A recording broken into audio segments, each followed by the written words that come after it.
வணக்கம் and welcome to WhatsApp besties. இன்றைக்கி காலா ஜாமுன் எப்படி செய்கிறதுன்னு பார்க்க போகிறோம். இதை செய்கிறதுக்கு தேவையான பொருட்கள்: சர்க்கரை சேர்க்காத பால்கோவா 250 கிராம், இனிப்பு பால்கோவா 50 கிராம், மைதா 50 கிராம், சர்க்கரை 350 கிராம், பேக்கிங் பவுடர் 1/4 தேக்கரண்டி. ஜாமுன் ரெடி பண்ணுறதுக்கு முன்னாடி ஜீரா ரெடி பண்ணிக்கணும். அதுக்கு ஒரு கடாய் அடுப்பில் வச்சு 2 கப் சர்க்கரை எடுத்துக்கணும். சர்க்கரை அந்த கப்லேயே 3 கப் அளவுக்கு தண்ணி ஊற்றி நல்லா கொதிக்க விடணும். அப்பப்போ கொஞ்சம் கரண்டி போட்டு கிண்டிகிட்டே இருந்தோம்னா எல்லா சர்க்கரையும் நல்லா கரைஞ்சிடும். சர்க்கரை கரைஞ்சதுக்கப்புறமா கொஞ்சமாக பால் ஊற்றி கொதிக்க விடணும்.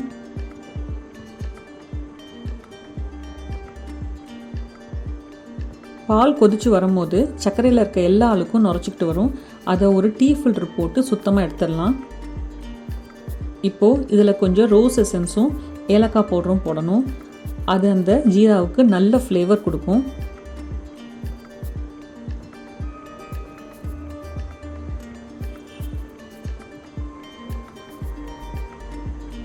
ஜீரா நல்லா ஸ்டிக்கியாக வந்ததுக்கப்புறமா ஸ்டவ்வை ஆஃப் பண்ணிடலாம்.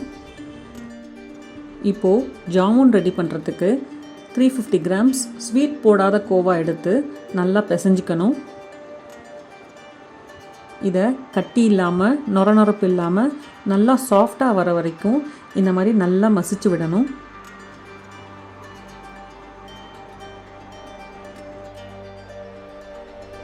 இது கூடவே 50 கிராம்ஸ் ஸ்வீட் போட்ட கோவாவையும் சேர்த்து நல்லா பிசைஞ்சிக்கணும்.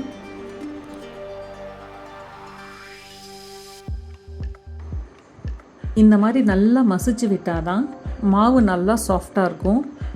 நம்ம உருண்டை பிடிக்கும் போதும் அதோட சர்ஃபேஸ் எல்லாம் நல்லா ஸ்மூத்தாக கிடைக்கும்.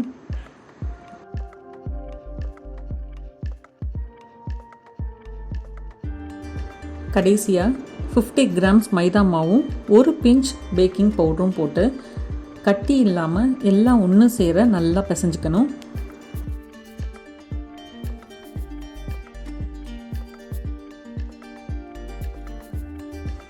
மாவை நல்லா சாஃப்டாக கையில் ஒட்டாத மாதிரி சப்பாத்தி பதத்துக்கு பிசைஞ்சிக்கணும். அப்போ தான் உருண்டை உருட்டும் போது வெடிப்பு இல்லாமல் சர்ஃபேஸ் எல்லாம் நல்லா ஸ்மூத்தாக கிடைக்கும். இப்போது இந்த மாவை சின்ன சின்ன உருண்டையாக உருட்டிக்கணும். பெரிய பெரிய உருண்டையாக உருட்டக்கூடாது. ஏன்னா இதை ஃப்ரை பண்ணி ஜீராவில் போடும் போது டபுள் த சைஸ் வந்துடும். அதனால் சின்ன சின்ன உருண்டையாக தான் உருட்டணும். உருட்டும் போது நல்லா உள்ளங்கையில் வச்சு ப்ரெஸ் கொடுத்து உருட்டணும். அப்போ தான் அது ஈவனாக ஸ்மூத் பால்ஸாக கிடைக்கும்.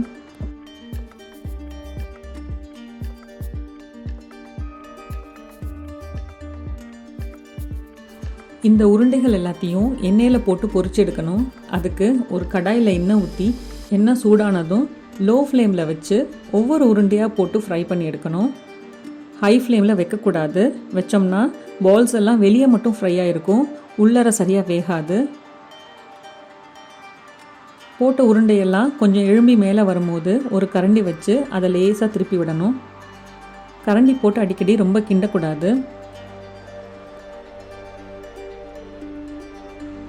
இப்போது இந்த உருண்டை எல்லாமே கோல்டன் ப்ரௌன் கலருக்கு வந்திருக்கு. குலாப் ஜாமுன் செய்கிறதா இருந்தால் இந்த டைமில் வெளியே எடுத்துடலாம். ஆனால் இப்போ இதை எடுக்கக்கூடாது. நம்ம காலா ஜாமுன் செய்கிறோம். காலானாவே கருப்புன்னு அர்த்தம். அதனால் இதை கொஞ்சம் கருக விட்டு தான் எடுக்கணும். அதுக்கு பொறுமையாக கொஞ்சம் நிறையா நேரம் இதை ஃப்ரை பண்ணணும். இப்போது இதோட கலர் நல்லா டார்க் ஆகிடுச்சு.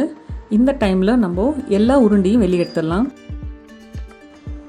உருண்டை எல்லாம் உடையாமல் ரொம்ப அழகாக ஃப்ரை ஆகி வந்திருக்கு.